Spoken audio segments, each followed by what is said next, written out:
siguiente texto del profe Spitaleta se llama Pájaro, artista de la yegua.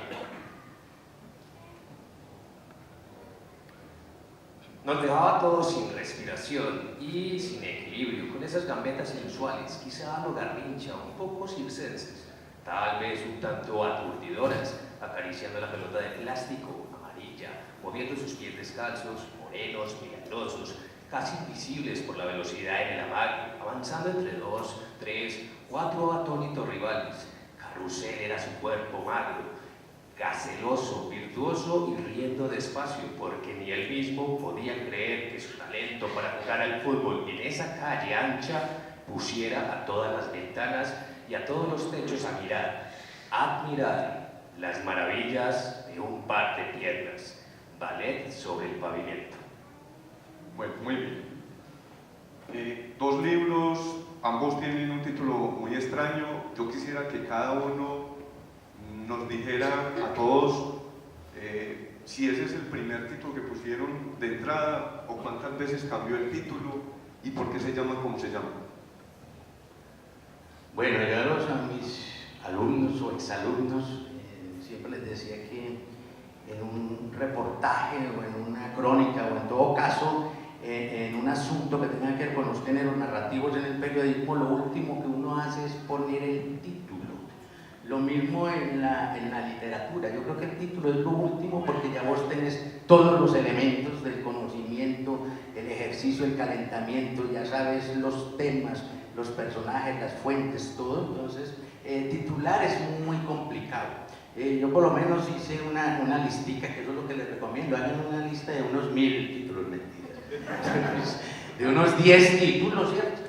En últimas, me quedé con el que mejor me sonaba. Un título también tiene mucho que ver con la musicalidad, y no solo con los contenidos, sino con la forma. En este libro, que se llama Fútbol, por supuesto, Vida, Trampa y Milagros, digamos ahí, recojo, creo yo, los lectores lo dirán, las temáticas que contiene el texto, que es un texto de no ficción, es un texto periodístico con varios géneros. Hay artículos, hay una cosa que se llama la conferencia, convertida en ensayo, y también está la crónica y el reportaje, los géneros máximos del periodismo. No, hice como 10 y me quedé con este, mi querido Juan Carlos. Bueno, David, ¿cuántas 1000 veces pasó este título por el texto? No tantas. En mi caso fue un poquito menos complicado, pero primero debo dar un contexto, cómo más o menos cómo surgió la respuesta que les voy a dar. El libro o el extracto que estaba leyendo el profe Spitaleta es de un cuento que llama Live and Let Die, que vive y deja morir. Sin hacer pues un spoiler o sin dañarles pues como todo el cuento, se trata de un plan bastante extraño, de un paralítico que le pide a su mejor amigo algo para poder volver a jugar fútbol, y extrañamente puede que lo consiga. Ahí les dejo ese dato nada más. Ese cuento tiene algo de autobiográfico porque yo lo empecé a escribir. El primer cuento de todos de esta serie de 11 cuentos fue precisamente ese, y fue a raíz de una caída que yo tuve de 9 pisos. No vamos a contar todo el chisme en este momento, pero lo cuento así rápidamente. Fue un accidente, así mi papá todavía tenga las dudas, yo no me tiré. Rápidamente, en un momento, y esto lo he hablado con 2 o 3 amigos apenas, porque, no sé, por varias circunstancias. Bueno, creo que allá hay 2 compañeros, Cata y Jaime Barrientos, que saben que la caída es real. Hubo un momento en el que yo vi mi cuerpo, y no vamos a hablar ahora si estoy loco o no. Tenemos una psicóloga por acá que lo puede determinar ahora, Natalia Pérez. Pero yo realmente vi mi cuerpo tirado ahí y sentí mucha lástima. Y yo he jugado siempre fútbol. Y las primeras cosas que me llegaron a la cabeza, lo siento papá, lo siento familia, era no voy a poder volver a jugar fútbol. A raíz de eso se empezó a fraguar el cuento, lo terminé por allá en una ida hace poco al Reino Unido con Natalia, mi hermana, Andrés, otro hermano que no está. Y a la final, a partir de ese cuento, se reunieron otros 10. Por simple curiosidad, dieron 11 cuentos, que eran ustedes 11 jugadores y de ahí el título. Entonces, no fue tan difícil, excepto la caída. Bueno, Jaime, un saludo para Jaime Barrientos. Espitaleta, ese libro tiene mucho de nostalgia del fútbol de la calle, incluso ese que leyó David tiene de lenguaje de la calle cuando uno juega fútbol, ¿cierto? Johan Cruyff, Garrincha, Independiente Medellín, además Karina le nota que es hincha de Medellín. Por la cara de sufrimiento, o los ojos tristes, como me dijo una vez alguien que le iba a hacer. Yo creo que es una manera de ser. Ah, bueno, muy bien. Ser hincha de Medellín es una manera de ser y estar en el mundo. Dolorosamente, pero es una manera de estar. La pregunta es, cuando vos narras esto como periodista, lo haces siempre pensando en el juego de la calle, pero también en el estadio y en el fútbol profesional. ¿Cuál es la diferencia entre uno y otro? ¿Cuál es la diferencia fundamental entre eso que se juega en la calle, que está por allá marcado en las fotografías, y ya el fútbol profesional, con todas las implicaciones que tiene ya el fútbol profesional? Bueno, el libro tiene, digamos, como 3 momentos o 3 apartados o temáticas mejor. Una es el fútbol profesional, algunas de las estrellas del fútbol rentado. Otra tiene que ver con el fútbol convertido en una manera del poder y de la política y la utilización diversa que se ha hecho del deporte, en este caso del fútbol. Y buena parte del libro tiene aquel fútbol que Eduardo Galeano decía que cuando se encuentra con los niñitos de Calela, que todos van cantando después de un picado, después de un partido, ganamos, perdimos, igual nos divertimos, digamos, ese epígrafe maravilloso del uruguayo. Me sirve también para ese ejercicio de reconstrucción de memoria de la calle, de la manga del potrero. Pues por eso voy a mencionar a Borocotó, que era un gran cronista uruguayo que trabajó muchos años en una de las revistas más célebres, estuvo en el mundo del fútbol en Buenos Aires, el gráfico. Borocotó, que habla del potrero, de ese fútbol maravilloso que no tiene intenciones de ganar nada con eso, sino diversión, imaginación, creatividad y sobre todo una cosa que se ve en el fútbol del barrio o de la calle, es el ejercicio además de la solidaridad y los afectos. Entonces ahí por eso lo que leyó David, el muchacho que era una especie de maravilla de la yeca. Nosotros estamos acostumbrados, por lo menos los que somos de Bello, a hablar al besre, ¿no? Eso nos viene pues del tango, y que en cada esquina en Bello se escuchaba un tango y se nos pegó aquello de ese lenguaje tremendo que tiene que ver mucho con el lunfardo, por eso en el título está el muchacho maravilloso de la yeca. Entonces el barrio, yo creo que el barrio como ejercicio vital de la imaginación y de eso que se llama incluso una cosa que es la fantasía en las jugadas, en la risa, en el burlarse del otro cuando yo le hago una ordeñada, que es lo que se llama un túnel, o cuando le dicen al otro tienes que jugar de sotana. Todas esas cositas salían en la calle, por eso entonces me parece que como ejercicio de lo que se llama la memoria está ahí, no tanto de la nostalgia, que también es válida, digamos, la nostalgia se puede volver literatura, periodismo. ¿Qué es la nostalgia? Es cuando usted despoja al pasado de lo negativo, ¿cierto? Y solamente recuerda lo que es positivo. Yo creo que en el fútbol de la calle casi todo, excepto algunas cosas como cuando la policía nos decomisaba las pelotas de Carey, no las otras.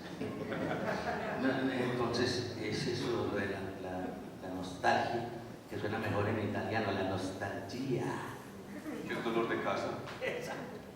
David, en el caso tuyo, aquí tenemos 11 cuentos, pero muchos de esos cuentos suceden en el cielo, suceden en otra parte, ¿cierto?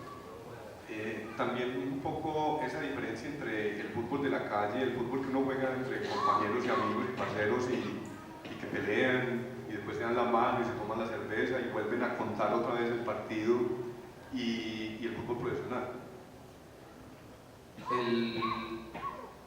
El tema de un libro de fútbol puede ser engañoso, en el sentido de, quizás si de pronto tú debes haber pensado en otro título, ¿no es cierto?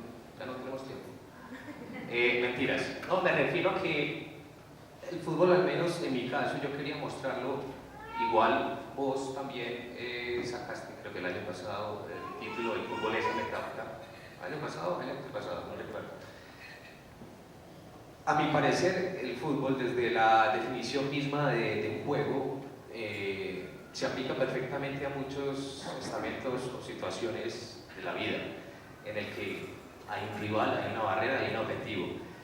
El fútbol, como tal, en este sentido, yo quise casi que extraerlo de, me perdonan, por ejemplo, la palabra, pero inclusive del mismo acto de conquista o del sexo, del mismo hecho de la violencia en el caso del cuento de Muerte y Romance, que es basado en el circo romano, y todo lo que era, por ejemplo, la efervescencia y la violencia que se podía vivir en los tiempos antiguos de Roma, que yo creo que no hemos cambiado mucho.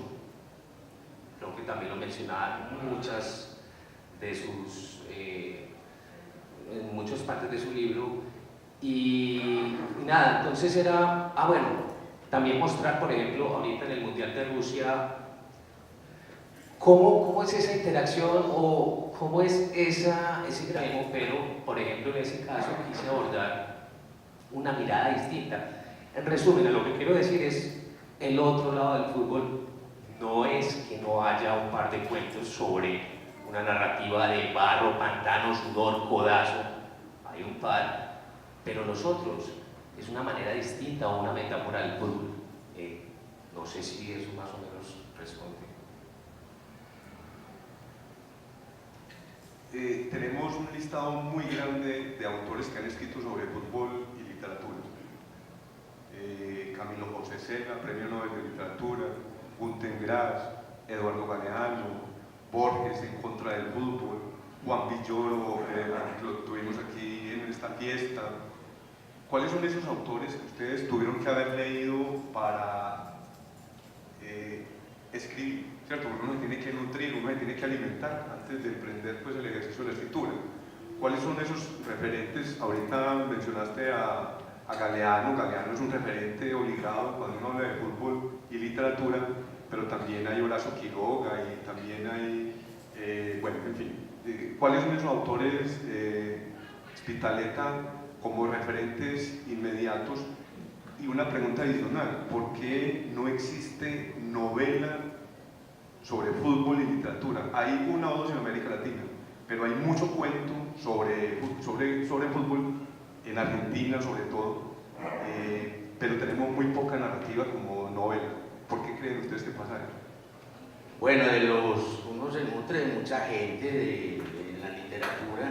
El fútbol en algún tiempo fue muy mal mirado por los intelectuales como una cosa desechable que no merecía la atención de sus mentes y de sus inteligencias, pero resulta que en el siglo XX, pues, que es la época en la que el fútbol realmente así tiene un origen en el XIX, en lo que se llama la modernidad en Inglaterra, aparecen un poco de escritores maravillosos que se dedican también a cantar las gestas del fútbol. Por ejemplo, muy conocido el gran escritor argelino francés, pues Albert Camus, ¿cierto? Sobre un hombre, por ejemplo, en el extranjero hay escenas que tienen que ver con el fútbol, ¿cierto? Incluso con los muchachos que van por una calle a disputar un partido de fútbol en medio de un calor infernal, que toda la novela El extranjero está llena de eso, del calor. En la caída, recuerdo muy bien que él dice que nada más triste que un estadio vacío, en la novela La caída. Albert Camus, ustedes saben que fue un portero de fútbol de la Universidad de Argel, nunca estuvo en la selección de fútbol de Argelia, pero sí en la universidad. Y su abuela, pues eso lo sabe toda la gente, como eran tan pobres, su abuela le decía que jugara de portero, porque era donde menos se gastaban los zapatos, comprar zapatos. Albert Camus es un referente desde la ética y la moral, eso que ya se acabó en todo, en el fútbol. Los poetas españoles, por ejemplo, Vicente Huidobro en Chile, pero Miguel Hernández, todos tenían una inclinación, por ejemplo, a cantarle a un ser que es como una suerte de sacrificado en el fútbol, que cuando lo hace muy bien se vuelve un héroe, pero esa heroicidad y esa epopeya se cae muy fácil con un pequeño error, ¿cierto? Con un pequeño error que puede costar un gol. Entonces Zamora, el divino Zamora, fue cantado por muchos poetas que no solamente eran españoles, sino de otras nacionalidades. Entonces en la poesía digamos, ha sido una referencia muy interesante. A mí el que más me ha gustado, un señor gordo que trabajó muchos años en Italia en el Manifesto, era Osvaldo Soriano.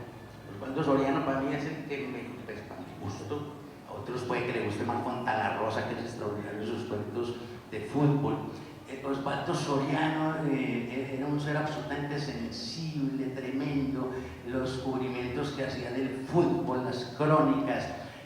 Recuerdo mucho, aquí en el libro de fútbol, Vida, Trampa y Milagros, incluí el maracanazo, es cierto que fue un golpe tremendo a la alegría y a la dignidad y a esa superioridad de los brasileños en el año 50. Pero había un muchacho, ¿cierto? El negro, que ya no era tan muchacho cuando era de esa selección de Uruguay, el negro Varela. Entonces lo mejor que yo he leído sobre el negro Varela fue lo que hizo Osvaldo Soriano. Entonces, eso, bueno, hay muchos,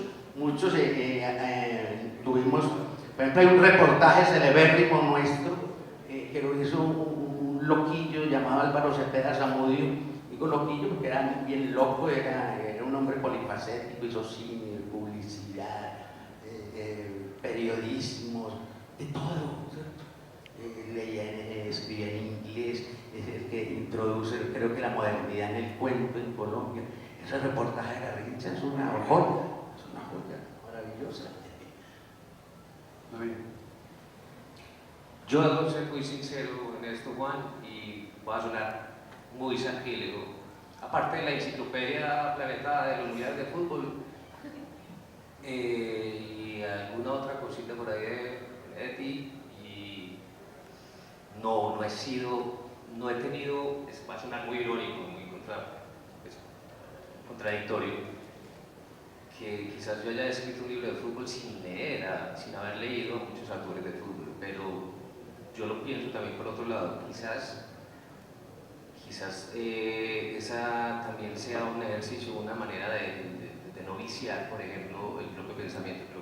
Pero soy muy sincero, me espera un gran tesoro ahí con Eduardo Galeano, Rosa y muchos otros, pero es muy poco lo que he leído, aparte de leer fútbol reglas 18 veces al día, que creo que no cuenta. Bueno, muy bien. La siguiente pregunta tiene que ver con, ahora sí metámonos en el texto con algunos personajes. Que de ese homenaje que le haces a Higuita y a algunos otros arqueros. Sí, bueno, la figura del arquero, que le han dicho el cancerbero, que es el guardián realmente del infierno, que ya eso es muy diciente, el infierno, y es una figura dantesca, porque Dante yo creo que el mejor libro de los tres es El infierno. Había un escritor norteamericano que decía que era, pues que entre el cielo y el infierno, pues el cielo era bueno por el clima, pero que el infierno era realmente maravilloso, era por la compañía.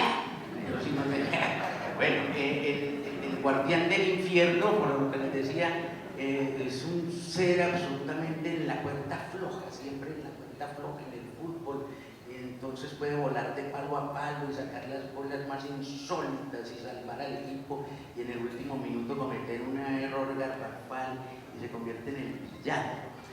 Higuita, entonces esto fue un reportaje que yo hice hace muchos años sobre los hinchas del Nacional. Saben que el año 89 fue para el Nacional un año absolutamente brillante, porque ganan la Copa Libertadores de América. Entonces, antes de que se disputara la final en Bogotá con el Olimpia, yo fui al apartamento de Higuita y lo que más me llamó la atención es que todo en esa casa era rojo y negro. Yo era leído rojo y negro. Y de eso se habla en el reportaje. Pero la figura de Higuita, él medía unos 76, muy bajito. Así era más o menos como yo, que soy unos 74 en verano y unos 73 en invierno. Pero él unos 70, muy bajito. Pero él era además un ser extraordinario. Entonces ese homenaje, no sé, porque era un tipo además de barrio, de Castilla. En Castilla solo le ganaba a Higuita en hinchadas a Judas. Eso no es las peregrinaciones, pero yo creo que después cuando gana la Copa Libertadores de América, ya San Judas se tiene que ir a otro lado porque ya es el rey de Castilla. Bueno, ese es como el asunto, que también hay un homenaje, usted dice que lo hincha del Medellín, pero yo no desconozco las grandes calidades, por ejemplo, de un señor que se llamaba Subeldía, y que el primero que en esa Copa Libertadores, cuando llega el equipo del Nacional de Bogotá aquí, el estadio está lleno, el Atanasio, y el primero que da la vuelta olímpica es Subeldía, que ya se había muerto. Él es el primero, y eso lo cuento yo, y eso no es ficción, es un relato, un reportaje que dice en el medio de la cancha del Atanasio Girardot, con el equipo del Nacional desfilando. Y también incluye una cosa que no la pude ampliar, que es que Leonel Álvarez, creo que ya viene para el Nacional otra vez, ustedes que no lo quieren. No viene. ¿Sí viene o no viene? A Leonel Álvarez entra ahí a la mitad de la cancha, yo estoy a 2 metros de él, no soy el autor de lo que voy a decir. Llega un pelado y le arrebata su bamba, su cadena, que en esa época valía 300.000 pesos. ¿Por qué lo supe? 300 pesos una cadena en el 89, una cadena de oro gruesa, se la arrebataron. Seguro un hincha del Medellín ya van a decir, pues. Eso también se cuenta ahí en... Bueno, hay una obra de teatro que se llama ¿Qué haré paso? Una anécdota. Y la noticia es que aparece la imagen de Jesucristo en una arepa en Sabaneta. Por resulta que la foto que aparece no es la foto de Jesucristo, sino la de René Higuita. ¿Está bien?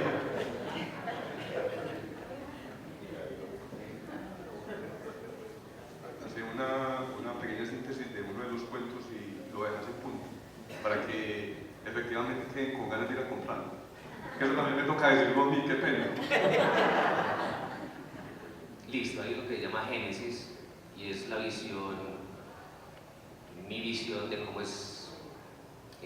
fue el origen del mundo. Y básicamente no fue fácil escribir este cuento desde el sentido de los adjetivos, por ejemplo, porque yo estaba tratando de mostrar la nada. El comienzo no había nada, en este caso simplemente había querubines o angelitos y un poquito aburridos. Ahí entra como la primera emoción que yo trato de explicar ahí, porque de repente empezaron a sentir algo muy extraño para ellos, que era una cuestión como aburrimiento. Hey, aquí no pasa nada, nunca pasa nada. Y ese sentimiento se fue regando entre los demás angelitos o querubines y dijeron, sabes que tienes razón, y si hablamos con el Señor, con el Creador, a ver si movemos y calentamos un poquito esto por acá. Entonces, así, con el transcurrir, con el pasar del cuento, se va generando, por ejemplo, emociones como exaltación y como sorpresa, asombro. A la final llegan y le tocan la puerta al Señor, al Altísimo, y le dicen, qué pena, Padre nuestro, pero necesitamos hacer algo. Entonces el señor llega y les propone, bueno, con que tiene muchas ganas de acción, listo, venga, pues yo les enseño algo. Y hay un trasfondo filosófico, me parece muy bonito, o una metáfora pues, de lo que es la creación o la existencia. A la final se van creando de los ya conocidos bandos de Luzbel y el resto de ángeles, y se disputan una esfera majestática, hermosa, creada por el Señor, y el resto no tiene que ver. Bueno, muy bien. Titaleta, hay una anécdota, la voy a contar también pequeñita, antes de la pregunta. Es un cuento, realmente. Se va el papá con su hijo al estadio, está jugando Brasil, Argentina, en un mundial, la figura es Zico. Entonces, cuando van a entrar al estadio, el papá se da cuenta que dejó las boletas. El papá le dice al niño, devuélvase por las boletas. Entonces, el niño se devuelve y encuentra a su mamá con otro hombre en la cama. Se va con las boletas pues corriendo y le dice, papá, acabo de ver a mi mamá con un hombre en la cama.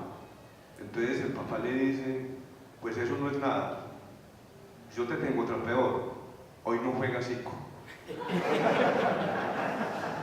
Titaleta, una de esas anécdotas del texto, que todo el texto está atravesado por anécdotas en relación con el fútbol y la política, el fútbol y la religión. Tenemos a un autor chileno que se llama Roberto Bolaño, que escribe un cuento que se llama Buba, sobre santería en el fútbol. David hizo alusión ahorita a que todo el mundo se echa la bendición y le piden a Dios, y entonces Dios ¿qué hace? Se embala porque no sabe qué hacer con los dos equipos. El texto está lleno de anécdotas, y ¿cuál de todas ellas resaltarías? ¿O cuál te gusta más después de haber ya tenido el texto en la mano? No, a ver, es que para la anécdota pues, resulta que sirve para ilustrar ciertas situaciones. Por ejemplo, en este libro de fútbol, vida, trampa y milagros, hay varias caídas. Una caída es hace muchos años en una cancha que se llamaba la cancha de San José Obrero, que pertenecía a la empresa textilera Fabricato, ahí en la autopista norte.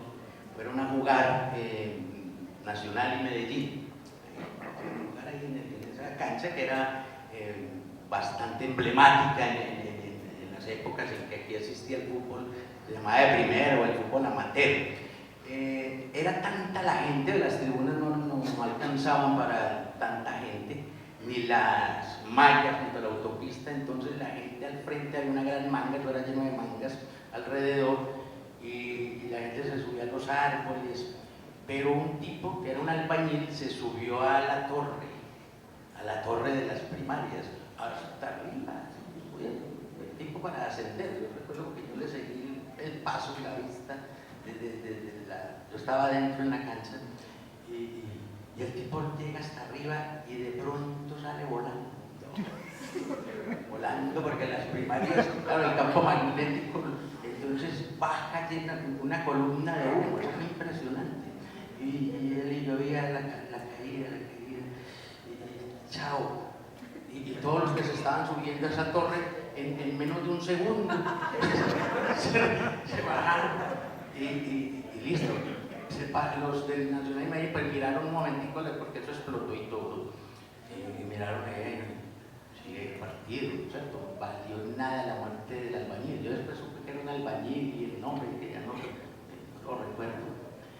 Esa es una de las caídas, aparte de la de Albert Camus, que hay en este libro.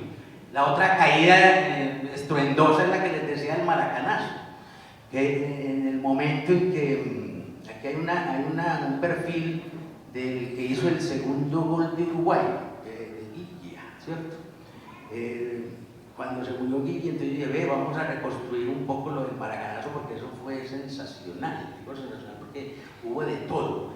Y una de esas caídas es la de otro albañil, ¿cierto? Otro albañil que está allá cuando le dan la noticia de que Brasil perdió el campeonato mundial en el Maracaná recién estrenado. El se tira, otro albañil. Digamos, hay esas dos anécdotas sobre caídas muy dramáticas.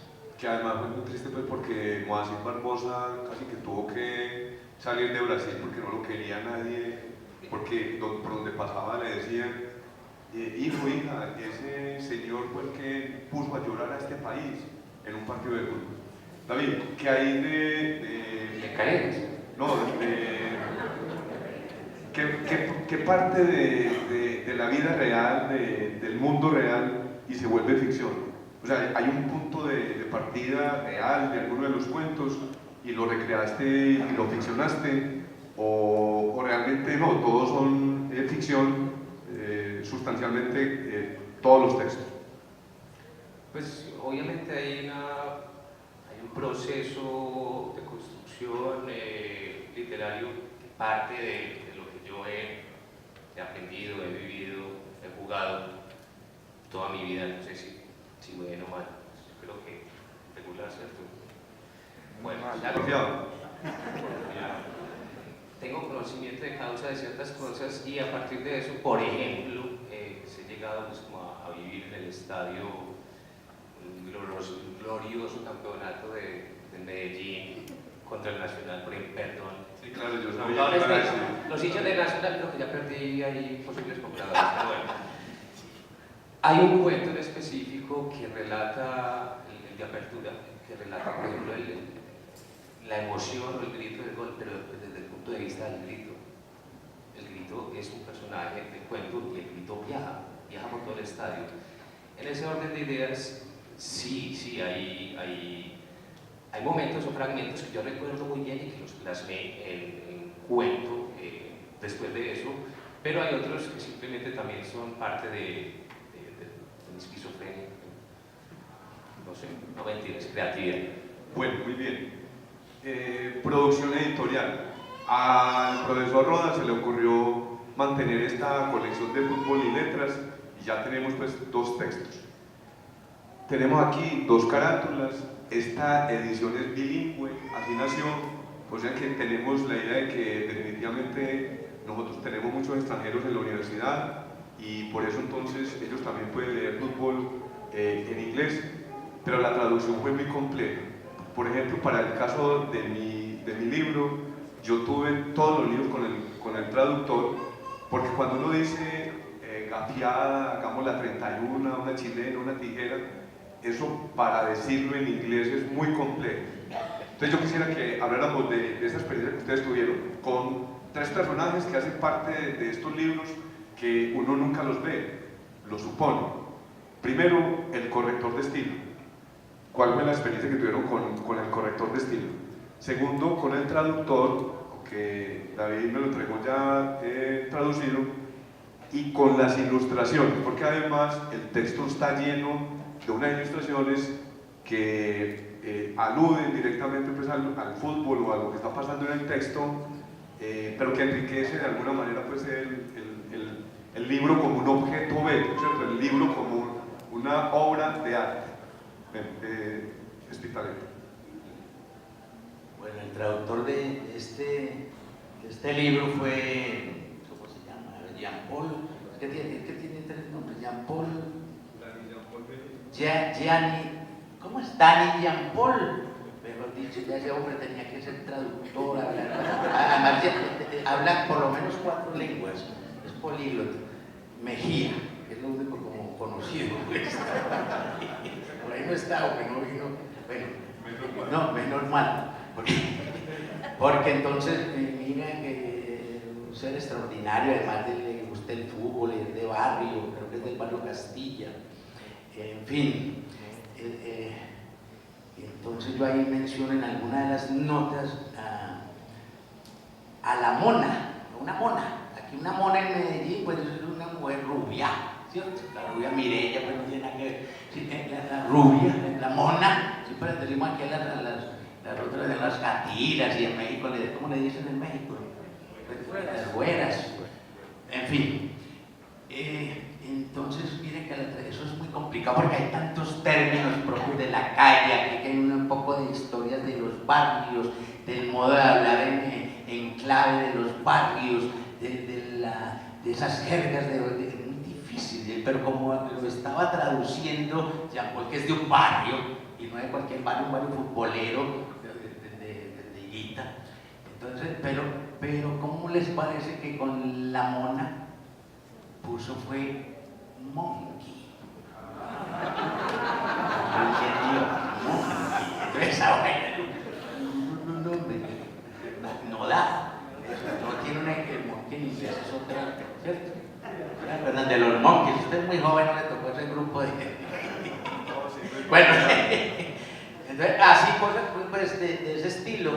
Además, le presté el libro, no sé por qué, de Leopoldo Marechal, ¿cierto? Adán Buenos Aires. Adán Buenos Aires, una novela tremenda de ese gran escritor porteño. Pues hay una parte que es un partido entre Boca y River. Eso es maravilloso como describe. Decirle que me lo devuelva. Es que eso no es charlando, es ahí. Pero mira, un traductor que estaba interesadísimo en leer algunas cosas que él no conocía, y yo lo que tenga, pues te lo presto, pero el que le gustó fue el de Leopoldo Marechal. Adán Buenos Aires. El corrector y el ilustrador. Bueno, con el corrector, no, es que el corrector como que él entre otras cosas, que no sé el nombre, sabe como mucho inglés. Me parece que sabía mucho inglés, que es como debe ser el asunto. Extraordinario, él encontró algunas incoherencias y algunas cosas y entonces por eso es un equipo maravilloso. Entonces está el traductor, pero el que le corrige al traductor, e incluso el otro que le corrige al escritor. Mire, esto parece haber una incoherencia aquí, eso es tremendo. Por eso las labores del editor, del corrector, del traductor, eso es una construcción colectiva. Bueno, y las ilustraciones, estos libros tienen unas ilustraciones muy bellas, muy acordes, digamos, con los temas que se están tratando. Son unos artistas, en serio. Este libro, pues por lo menos el mío vale tal vez más por las ilustraciones. Bien, David, lo mismo. La traducción, el corrector o correctora y las ilustraciones. Bueno, contexto para poder responder eso. En mi caso, pues yo trabajo como independiente hace varios años y tengo la fortuna, pues hago redacción de textos y también acompaño, tengo un equipo para ayudar a personas a hacer una especie de proceso editorial, a sacar sus libros, pero en versión digital, todo este cuento de Amazon y demás. Dentro de ese equipo que yo he conformado tengo dos excelentes y valiosísimas personas, que la traductora es Albany Rivera, que está aquí presente, ella es grabada en Antioquia, ella se encargó, estuvimos sacándonos canas mutuamente porque hay muchos términos y cosas y emociones y circunstancias que son difíciles de transmitir o traducir al idioma inglés. Y por el otro lado tengo, creo que sin ánimo de echarle muchas ínfulas, uno de los mejores correctores de estilo, que es Jorge Santamaría, que es de la Universidad Pontificia Bolivariana también y que trabaja también conmigo y con otros clientes, pues haciendo la corrección de estilo. En ese orden de ideas, yo creo que lo único que tuve así medio problemático, si me permitís la palabra, fue con una ilustración en el libro, pero el diseñador ya era parte del proceso de la editorial del OPB, pero al final se resolvió muy bien, entonces todo perfecto por el lado. Dos preguntas más para que le demos la palabra a nuestros invitados de hoy.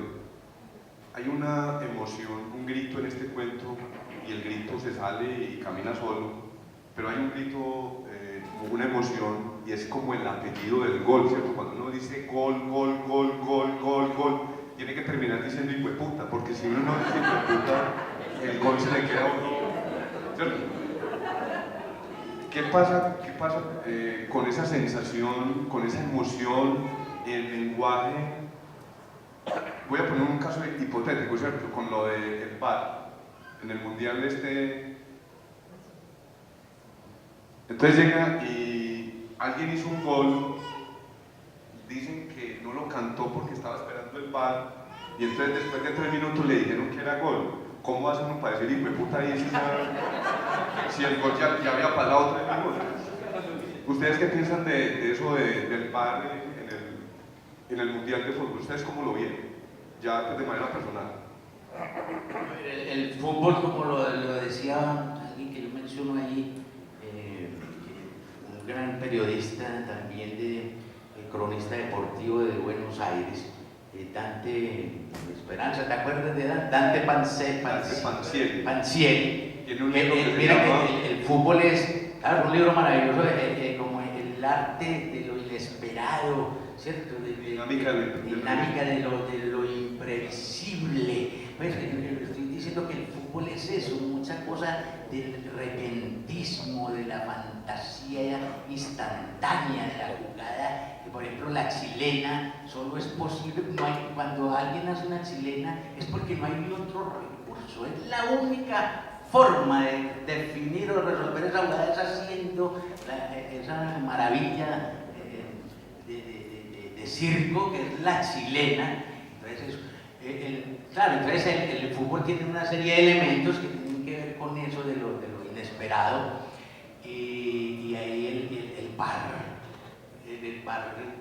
le quitan muchas cosas, porque es la tecnología, que es maravillosa, pues la tecnología, pero le quita elementos que son propios de eso que se llama la improvisación en el fútbol, y le quita lo que dice Juan Carlos, pues la gran emotividad que es el gol. El gol pues es el orgasmo, el clímax en el fútbol. Eso no es un lugar común decir el orgasmo, yo lo puse ahí porque claro, eso ya Salvador Allende, que no tenía nada que ver con fútbol, ya lo había expresado, bueno, muchos, y yo creí que yo había descubierto eso, me quedó el orgasmo en el fútbol, ¿no? Eso, bueno, el gol, el VAR le quita mucha... El fútbol es de humanos, no es de robots, ¿cierto? Próximamente habrá la selección de robots de Colombia, no sé qué, pero por ahora es de seres humanos que se equivocan, que algunos ya son miopes, otros les pagan, ¿cierto? Les llevan el sobre y todo, y eso no fue el gol, y así por el estilo. El fútbol está contaminado. Creo que se le quita mucha de la gracia al fútbol con eso. Curioso y orgásmico que gritar gol hijo de puta en un bar, no, amigos. Nadie lo entendió, bueno, estuvo sí, el bar le quita pues bastante de lo humano, de la imperfección. Yo creo que seríamos como la vida misma. Si vamos a llegar a un nivel de tecnología, así va a sonar muy bizarro o absurdo esto, pero si llegamos a tal nivel de perfección, yo creo que nos vamos a aburrir tanto que vamos de alguna manera a querer, como, hey, no, vuelve, y que nuevamente el juego, pues, metafóricamente hablando, nos vamos a comenzar, vamos a intentar involucionar, porque en cierta manera, como ese reto o esa necesidad de superar esas impurezas, por así decirlo, esas cosas no tan previsibles, es lo que en últimas le da como cierto picante a la vida. Bueno, muy bien. Le vamos a dar la palabra a algunos de ustedes si tienen alguna pregunta, alguna sugerencia o algún regaño.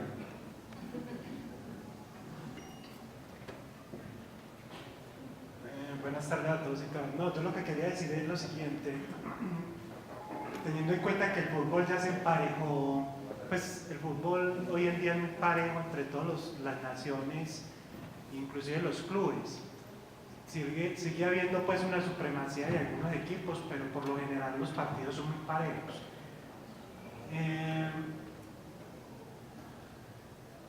¿Cómo volver a reinventar pues como la crónica del fútbol? Porque ya no hay esos triunfos míticos como lo que le pasaba por ejemplo a Colombia, que en los 80 cuando ganaba Argentina o le ganaba a Uruguay o a Paraguay, eran triunfos pues que eran muy míticos y que eso generaba pues con mucho asombro.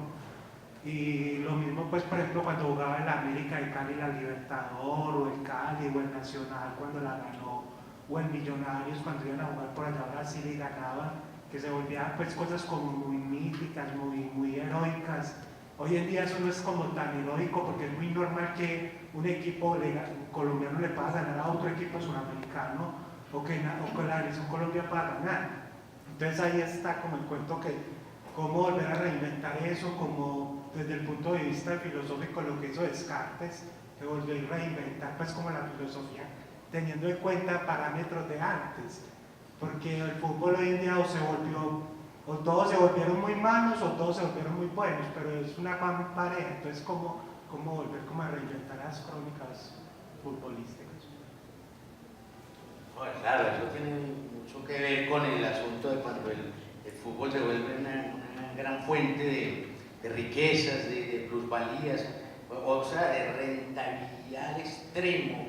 Ahí sí, en este texto pues yo trato eso de la FIFA, de una gran transnacional del mundo. El presidente de la FIFA puede ser más importante en muchos aspectos que Trump o que Merkel, cualquier jefe de Estado.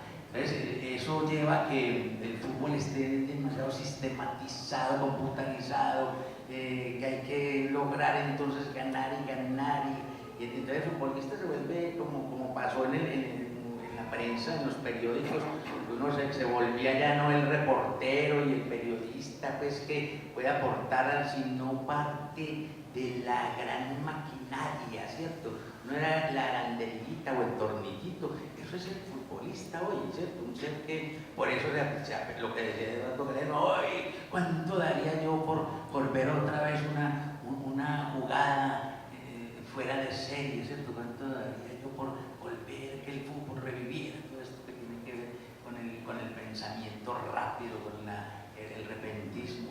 Bueno, eso por un lado, a los futbolistas estoy seguro, Esperanza y otros que son grandes cronistas deportivos que han sido toda la vida, pues sabrán que muchos deportistas les exigen eso. Si se va a poner a hacer la bicicleta y la no sé qué, además ahora dicen que esto es una provocación. Yo recuerdo cuando un muchachito, era muy joven, del Popular 1, un jugador del Medellín, ¿cómo se llama? Uno que llega Barrabás y Bolillo, porque les estaba haciendo, era un clásico nacional Medellín, yo recuerdo que estaba ahí en la tribuna y él les hizo de todo. El muchacho es muy mal técnico, entre otras cosas ahora, bueno, que fue técnico del Chicó y asesor, bueno, eso, el Sierra, el Chusco, ese hombre les hizo unas jugadas y un punto a la raya, los empelotó y bueno, ni le pegaron. Imagínense que eso ya no se puede. En el barrio pues uno hacía de todo eso, o se lo hacían a uno, pero en el fútbol profesional no. Y por el otro lado, digo yo, los cronistas se acabaron en los periódicos, entonces ahora como la televisión y la pantalla y Fahrenheit 451 es lo que manda, les da pena reconstruir lo que, eso ya lo vieron en la televisión. No, el lenguaje, por ejemplo, en prensa, el lenguaje literario, la letra impresa es distinta. Vos podés hacer eso hacían esos gente del gráfico, claro, le metían la fotografía y el arequero por encima cayendo como en la red de los bomberos. El cronista tiene que hacer eso. Ahora ni hay espacio, ahora hacen un parrafito y lo firman. Por Reinaldo Hospitalet un parrafito, qué bobada, hombre. Ya las grandes crónicas no van más. Estoy hablando de los periódicos nuestros, pero también en los argentinos y en los españoles y en los italianos, un poco, porque es que la cosa de la visión y de la óptica, si ya lo viste, para que te lo voy a decir en palabras, son lenguajes distintos, eso es lo que hay que recuperar en las salas de prensa. Yo me acuerdo en Argentina una vez que fui a hacer una pasantía en el diario La Nación, y entonces se iba a cubrir el partido River y Boca en el Monumental. Bueno, La Nación mandó 17 periodistas a un partido de la liga. Y yo solito ahí mandándole al colombiano, eso era en unos cubrimientos tremendos. Yo no sé si lo estará todavía así, pero es eso, la platica, y usted aquí no se me ponga a inventar nada. Usted juega aquí o lo pongo es horroroso. Yo por eso es que ya no más fútbol. David, una respuesta ahí en relación con eso, y vamos a hacer una pregunta adicional. para que cumplamos con el tiempo que ya nos están tirando bien. Yo no creo que haya ido mucho a lo que dijo el profe, todo está ya muy mercantilizado y monetizado. Lastimosamente el fútbol no ha sido exento de todo el tema de las enormes y exorbitantes sumas de dinero que me parecen personalmente ridículas. Y eso, bien o mal, inevitablemente va afectando la labor también de la crónica, la labor del periodismo, porque cada vez parece que el lenguaje común, tanto en el juego como en los medios, es ahorremos y ser más productivos, y es el tema del dinero. Ya no es tanto la crónica o la historia así bacanísima, bien elaborada, y tampoco es el partido así o el equipo bien armado por la lírica del buen juego. Si me hago entender, tristemente estamos en una época donde el dinero ha afectado a eso. Sin embargo, sabemos algunos que nos empeñamos todavía en tratar de rescatar, al menos desde el lado literario, esa magia. Bueno, una pregunta adicional y... Brian. Buenas tardes. Ya que Juan Carlos nos autoriza a hacerle regaños y reclamos, entonces yo les quería recordar con lo que usted dijo ahorita. En la editorial tenemos una novela sobre fútbol, donde en la serie Policías y Bandidos tenemos una novela que se llama El abrazo de la viuda negra, que gira en torno al tema del fútbol y sobre todo toca un elemento muy importante, que es el perdedor en el fútbol. O sea, no es la gran estrella, no el gran colombiano que triunfa en Europa y es nuestro ídolo y nuestro líder, sino que es el gran futbolista lleno de talento, pero que siempre lo tiene todo en contra. Siempre viene la lesión, siempre viene el atentado, siempre viene la mala fortuna, siempre viene el azar y deja todo en el camino. Todos en el barrio de todos nosotros conocimos al tipo que iba a ser el mejor futbolista de Colombia y se nos llevó el olvido, la pobreza, el vicio, el abandono, la indisciplina. Entonces les quería recordar que si hay novela de fútbol, no es tan común como el cuento, como la crónica que ustedes hacen, pero sí hay novela de fútbol. Les recuerdo el título, El abrazo de la viuda negra, en la editorial Bolivariana. Muchas gracias, Emilio.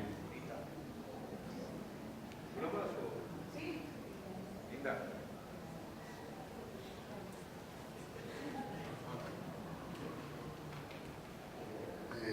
Si de pronto han escrito cuentos sobre los kinesiólogos y los aguateros. Yo conozco uno de Fontana Rosa y es como una especie de reconocimiento al aguatero, no al kinesiólogo. Es un texto muy bonito porque incluso alude a un ejercicio también de otro cuento parecido de los recogebolas, que también cumple una función dentro de un partido de fútbol. El aguatero, no, me acordé de los aguateros allá en Bello, en esas ligas locales. El aguatero lo que le daban era pipo. Pipo era una revoltura de alcohol con leche condensada de carta roja. No hicimos nada. Entonces de aguateros eran aguardienteros. No, pues esta es para ustedes, para nosotros hinchas del Medellín, que terminaron con el VAR.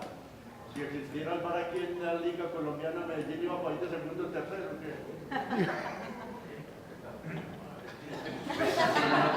Segundo, tercero, pero volteando la... Siguiente pregunta. Gracias, Juan Carlos.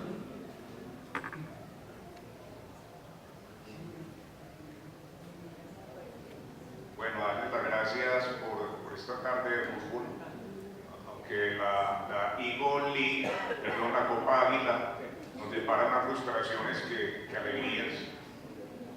Es lindo que unos personajes como ustedes se acuerden del fútbol y la literatura. Tengo con Reinaldo y también con Juan Carlos una deuda de gratitud y una pregunta, pues no sé si será indiscreta, porque Reinaldo no ha vuelto a escribir en El Espectador. Y la otra es que me asesore con Osvaldo Soriano, que es uno de mis favoritos, hincha también del rojo y azul, pero esta vez San Lorenzo y Almagro. ¿Qué libro, qué texto me recomienda de Soriano para reivindicar al arquero?